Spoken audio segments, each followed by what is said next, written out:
ಕೋಮುಲ್ ಕಚೇರಿ ಮೇಲೆ ಲೋಕಾಯುಕ್ತ ದಿಢೀರ್ ದಾಳಿ.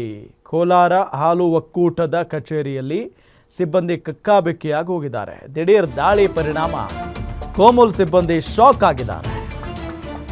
ನಾಗರಾಜ್ ಎಂಬುವವರ ದೂರು ಆಧರಿಸಿ ಲೋಕಾಯುಕ್ತ ಅಧಿಕಾರಿಗಳು ದಾಳಿಯನ್ನು ನಡೆಸಿದ್ದಾರೆ. ಏಕಾಏಕಿ MVK golden dairy, solar plant, ice cream ಘಟಕ, ಮೆಗಾ ಡೈರಿಗಳಲ್ಲಿ ಅವ್ಯವಹಾರ ಸೇರಿದಂತೆ ನೇಮಕಾತಿ ಹಗರಣ ದಾಳಿ ಮಾಡಿ ದಾಖಲೆಗಳ ಪರಿಶೀಲನೆ ಮಾಡಿದ್ದಾರೆ ಲೋಕಾಯುಕ್ತದವರು.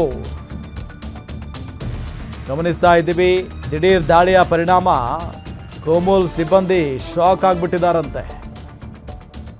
ಕೋಮುಲ್ ಕಚೇರಿ ಮೇಲೆ ಲೋಕಾಯುಕ್ತ ಅಧಿಕಾರಿಗಳು ದಿಢೀರ್ ಅಂತ ದಾಳಿ ಮಾಡಿದ್ದಾರೆ. ಯಾವುದೇ ರೀತಿಯಾದಂಥ ಮಾಹಿತಿ ಇಲ್ಲ ಇವರಿಗೆ.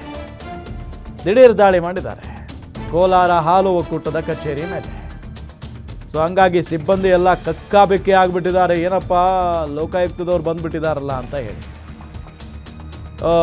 ನಾಗರಾಜ್ ಅನ್ನೋರು ದೂರನ್ನ ಕೊಟ್ಟಿದ್ರಂತೆ. ದೂರನ್ನ ಆಧರಿಸಿ ಲೋಕಾಯುಕ್ತದವರು ದಾಳಿ ಮಾಡಿರೋದು.